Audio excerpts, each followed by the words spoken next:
Hello and welcome back to my channel, or welcome if you are new here. Today I'm going to be doing a get ready with me using my own eye Hella palette, and this is what she looks like. I'm going to be probably using most of these colors up here and probably these two colors here to make a look. And yeah, and then I thought just to talk about, I have 4 books here that I have read that I think would make some good summer reading if you are into mystery, thriller, suspense, maybe a little bit of murder mystery as well. I've got these 4 books that I have finished and I would talk about and review with you, spoiler free of course. These 4 books, I got them all through Book of the Month Club. If you're interested in them, I will put a link down to them below and the names and authors of these books. And yeah, so if you are into that, if you want some book recommendations and just doing a little bit of the get ready with me, then hang tight because we are getting right into it. Okay, before I start on my eyes, I wanted to talk about, well, just get started with this first book by Stacey Willingham called All the Dangerous Things. I read a book from her from the book club as well called Flicker in the Dark, which I thought was kind of okay. I thought this one was better. I thought I would just read to you what the inside says. It says, 1 year ago, Isabel Drake's life changed forever. Her toddler son, Mason, was taken out of his crib in the middle of the night while she and her husband were asleep in the next room. With little evidence and few leads for the police to chase, the case quickly went cold. However, Isabel cannot rest until Mason is returned to her, literally, except for the occasional catnap or small blackout where she loses track of time. She hasn't slept in a year. Isabel's entire existence now revolves around finding him, but she knows she can't go on this way forever. In hopes of jarring loose a new witness or bury a clue, she agrees to be interviewed by a true crime podcaster, but his interest in Isabel's past makes her nervous. His incessant questioning paired with her severe insomnia have brought up uncomfortable memories from her own childhood, making Isabel start to doubt her recollection of the night of Mason's disappearance, as well as second guess who she can trust, including herself. But she is determined to figure out the truth no matter where it leads.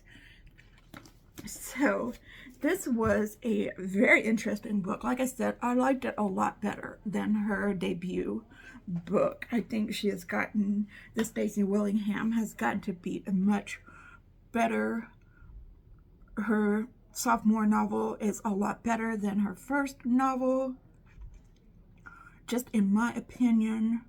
This book follows Isabel, the main character, kind of into her descent of madness, really, as she is trying to find out what has happened to her son Mason, who was kidnapped in the middle of the night from her own home while her and her husband slept.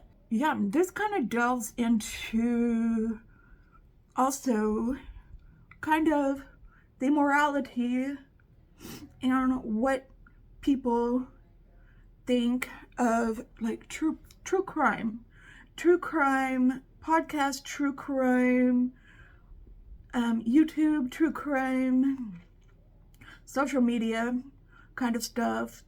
Like, everybody has kind of a feeling of that. What do you think? When does it go too far? Like, she uses the community to help try to find her son, but then there's a lot of people out there who want to exploit her. Like, she doesn't know. There's a man who comes into her life, this podcaster guy, and she's trying to figure out what his motives are exactly. Is he trying to really help her out and get her story out there to help her find her son? Or is he just one of these crazy people who are just trying to exploit her, and a lot of these true crime people think that she's actually the one who murdered her son.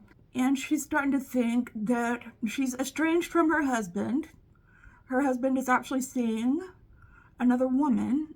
I don't think I'm giving away too much by saying that. She's starting to think that he thinks that she murdered her son as well. So people are trying, and she thinks the police chief also thinks that she murdered her son. So much so, as she's not getting any sleep, so she's kind of starting to think that maybe she did kill her son. It's getting that bad because of her lack of sleep. I'm not going to be talking about the makeup much while I'm talking. So if you're interested in knowing anything that I'm using, just ask me in the comments and I will let you know. So this book also delves a lot into the topics of postpartum depression, because it delves a lot into her past, you know, what happened between her mother and her sister, her mother's grief from things that happened in the past. So yeah, she's starting to think, man, I can't figure out what happened. The clues point to no intruder came in the house. All they have is a single footprint outside the window, but no forced entry inside the house. Just this one single footprint that could have been there at any point in time, really. And there are a lot of good twists and turns in this book, which I like. And some of them I didn't see coming. I was thoroughly enthralled with this book. So if you are interested in these kind of topics, then I would definitely check this book out. I am, of course, interested in topics such as postpartum depression. I did suffer from that myself after I gave birth. I think it's a topic that should definitely be explored more in books, and doesn't talk in books that talk more about the experiences that mothers go through dealing with postpartum depression, dealing with grief. All of these books I'm mentioning are written by women that all contain female protagonists, and I do recommend all these books. I'm not listing these in any order, like from what I like least to what I like best. This is just the way I stacked them. So this is just the order that I'm going in. By the way, I just happened to stack them. So yeah, I'm trying to think of what else I can say about that book. Besides, I think it was very well written. It does do flashbacks. It is written in, let me see. It is written in first person style. It flashes back from present day to back when she was younger, to when her and her sister were younger. I keep forgetting how good this palette is. I say that about a lot of palettes, but I really mean it about this palette. Okay, so I'm just gonna, I don't want to go too fast talking about these books. I only have 4 of them. So I'm gonna do a little bit more of my makeup. I will be right back. Let me finish my eyes. Okay, here are the eyes that I did. Okay, the next book is She Started It by Sian Glibert. This book was really good. I loved this book. Let me read you about it. Okay, the party of a lifetime is nothing like what they expected. Annabelle, Esther, Tanya, and Chloe are best friends. or were as children. They drifted apart in adulthood, but shared secrets have kept them bonded for better or worse, even as their childhood dreams haven't quite turned out as they'd hoped. Then one day they receive a wholly unexpected invitation from another old friend.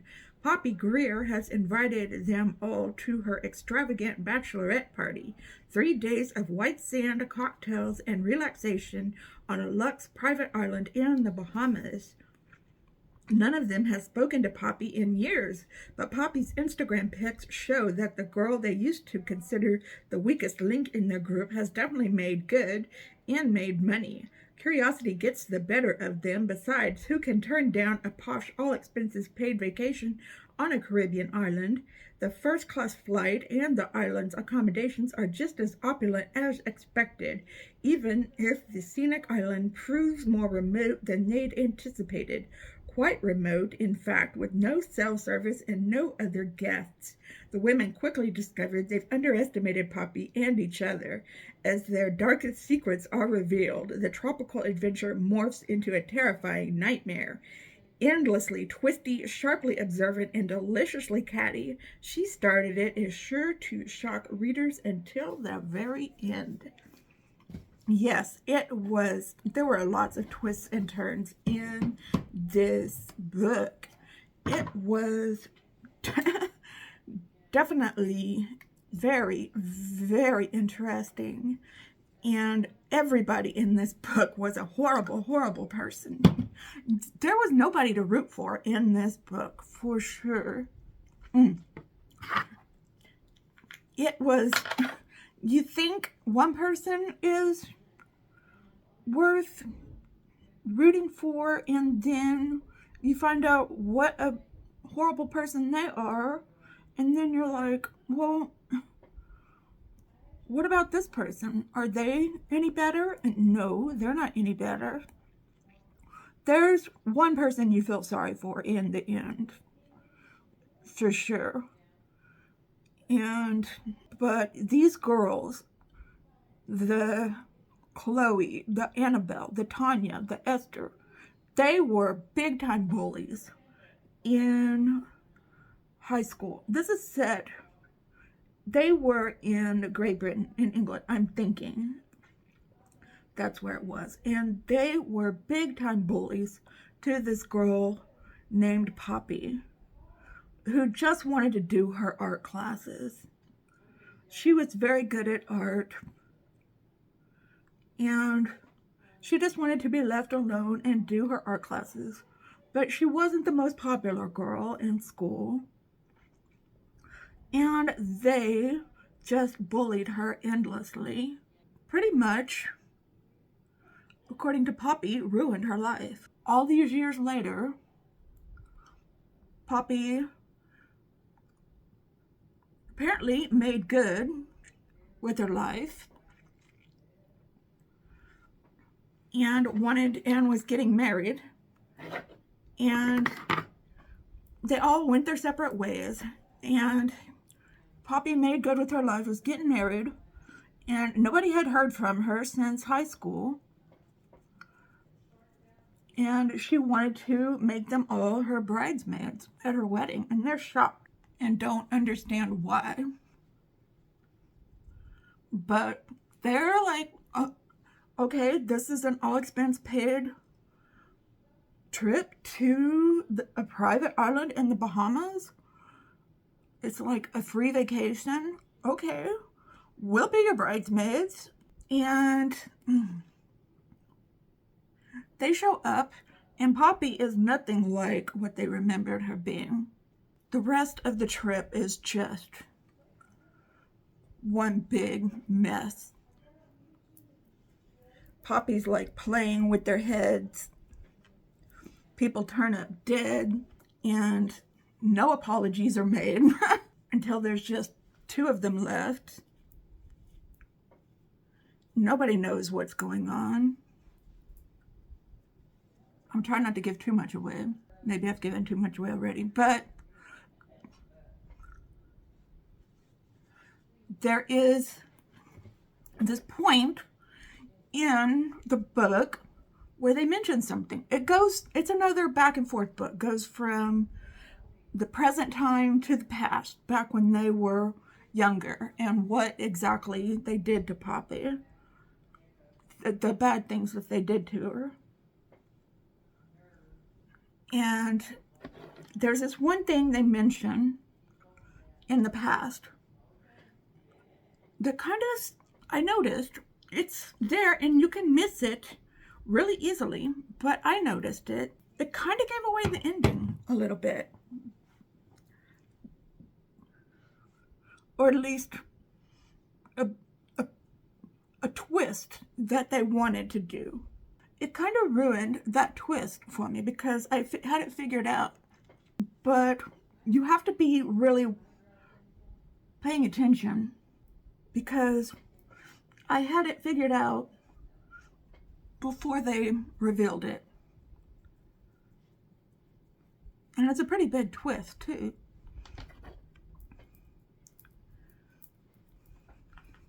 So that was the one thing that I didn't really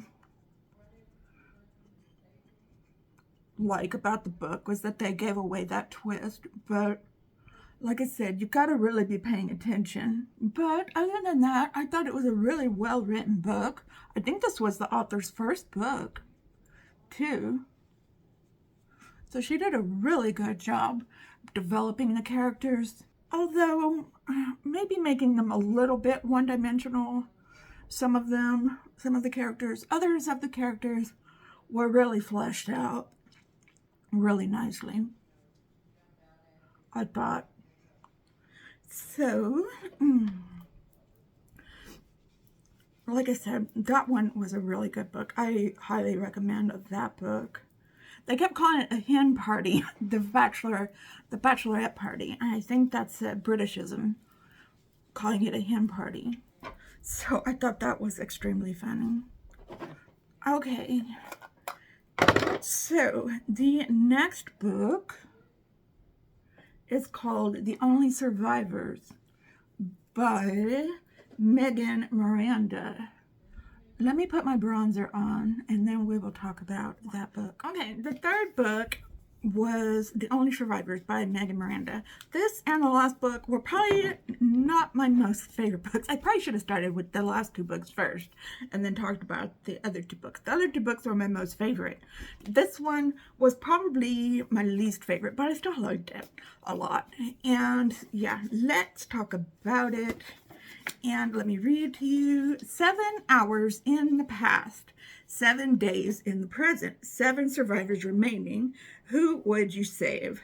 A decade ago, 2 vans filled with high school seniors on a school service trip crashed into a Tennessee ravine, a tragedy that claimed the lives of multiple classmates and teachers.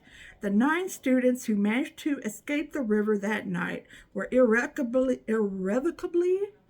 changed. A year later, after one of the survivors dies by suicide on the anniversary of the crash, the rest of them made a pact to come together each year to commemorate that terrible night, to keep one another safe, to hold one another accountable, or both. Their annual meeting place, a house on the Outer Banks, has long been a refuge, but by the 10th anniversary, Cassidy Bent has worked to distance herself from the tragedy and from the other survivors. She's changed her mobile number, she's blocked the others' email addresses. This year, she is determined to finally break ties once and for all. But on the day of the reunion, she receives a text with an obituary attached. Another survivor is gone. Now they are 7, and Cassidy finds herself hurtling back towards the group, wild with grief and suspicion. Almost immediately, something feels off this year.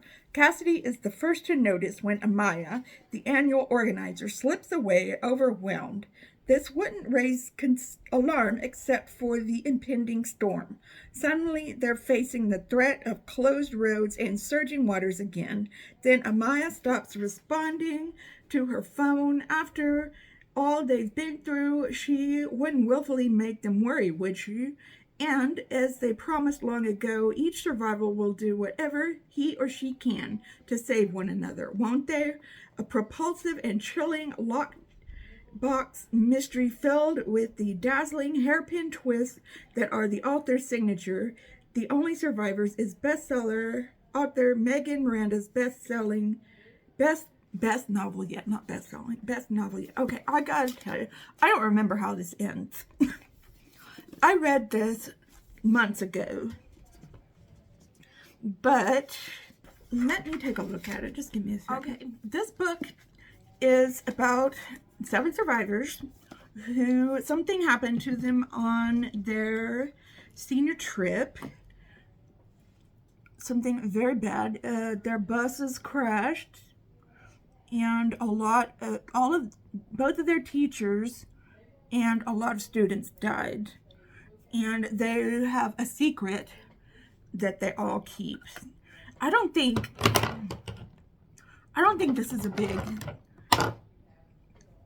this is I don't know what the big deal is about their secret, honestly. They were kids. They did what they had to do to survive. So I don't know why they felt they had to lie to the police, honestly. So they get together every year at this house in the Outer Banks, and they just hang out for a week. But that's my take on it, about their little secret that they kept. I don't think it was that big of a deal, honestly. I mean, it's a big deal, but I don't think they would have gotten in trouble for it to the point where they would have to lie about it. And so I guess they get together every year to hold each other accountable, and for some reason there are people trying to get them to tell the real story about what happened. And one of them had committed suicide, and which is tragic, I'll say. Going through something like that is very traumatic.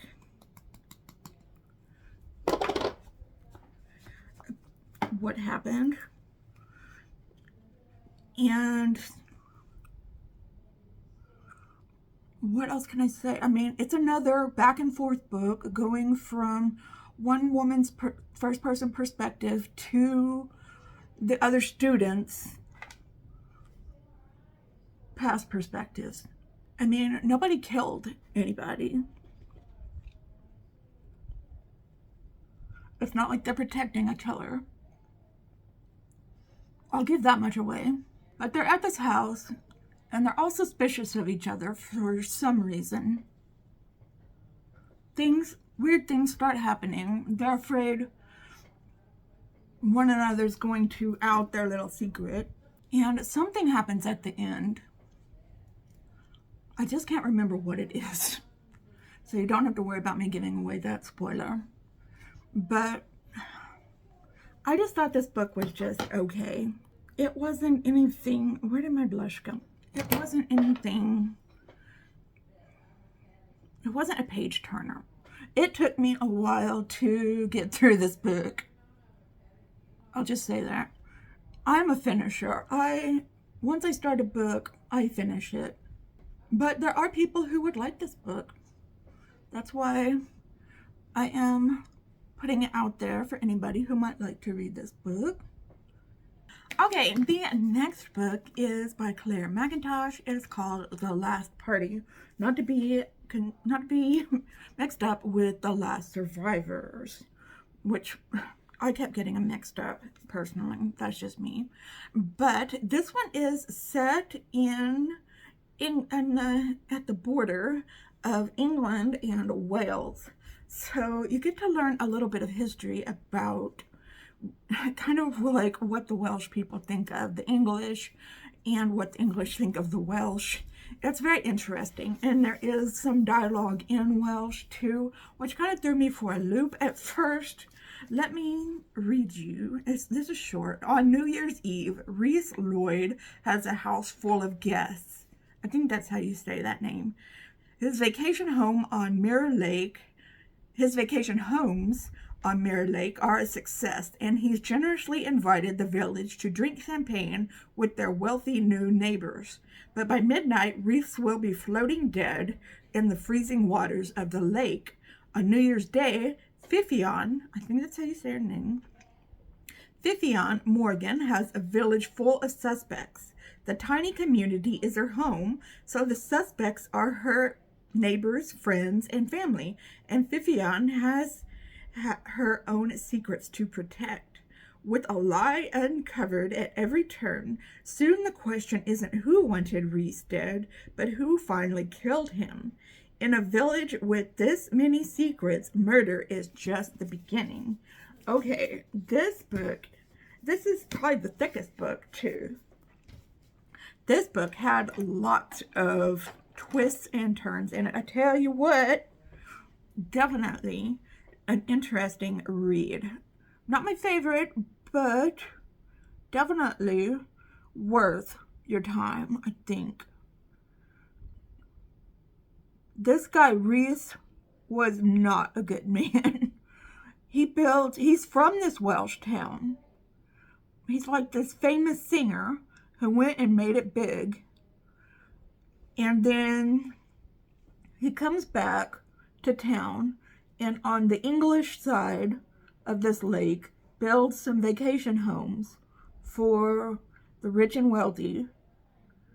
And the villagers on the Welsh side are mad. They don't want to see this happen. So that's one reason to not like him. His business partner doesn't like him. So that's another person who doesn't like him. There's just lots of people that do not like this guy. Lots of reasons to see this guy dead. And there's this girl, Fifion, who lives in the town, and she is a cop, and she works with this other cop guy from England. I forget his name, but it's in the book. And they work together to try to figure out who killed this Reese guy. And at first, this book was a very slow read. I picked it up, started reading it, and I was like, oh, this is going to be boring. Because they're just talking to people. They find him dead, and they're just going around talking to people. And I'm like, oh, this is boring. So I put it down, and I don't come back to it for weeks and pick it up again. And I'm glad I did, because it starts to get interesting. Because everybody in this town basically has a reason to kill this guy, Reese. He had this big New Year's Eve party and had all the villagers over. And that is when he got killed. And it could have happened at any time during this party. So no one knows what happened when they're trying to put all the puzzle pieces together. And Fifion, both of Fifion and her partner have these past backstories that you learn about. And the first twist that you learn about is a really big shocker. It just comes out of left field. I did not even see it coming. And it is a doozy, I tell you what. And then to find out who the killer is, it doesn't surprise you who the killer is. But I didn't see it coming. Of course, they throw a lot of red herrings in your way, making you think it's one person, making you really want to believe, really hope it's one person. And then it leaves you with a lot of ethical dilemmas in the end. So that was that book. It is really a thinker. That book was a thinker. It really left an impression on me. I did like it. I wouldn't say it was my least favorite. I would just say it was my third favorite out of the 4 books. I would rate them. She Started It as my favorite. All the Dangerous Things, which is the first one I talked about, as my second favorite. Then The Last Party as my third favorite. And then The Only Survivors as my last favorite. So that is how I would rate those books. Okay, and here is my final look for this Get Ready With Me. I really like the way that it turned out. Sometimes when I'm talking and doing Get Readies with me, and I'm trying to focus on the talking, then my makeup really turns out kind of messed up. I think I did a good job this time. Okay, let me know what you think about the makeup or the books down in the comments below. If you're interested in reading them, or if you haven't read any of them, please give this video a thumbs up if you liked it, and share it with your friends. Anything you can do to engage with this video would really help me out a lot, but just you watching to this point in the video really helps as well. Thank you so much for watching, whether you are a returning subscriber, whether you are a casual viewer, whether you are here for the very first time. And if you are here for the very first time, I would love it if you would consider subscribing, hitting that notification bell, setting it to all, so that you're notified every time that I upload a new video. So I hope that y'all all having a wonderful, fantastic, amazing day out there today. If you're having an especially hard time, know that I'm thinking about you and sending you out all of those good vibes. Just remember to stay strong, stay healthy, and stay safe out there. And I will see you in another video soon. Just stay well until then, okay? Goodbye.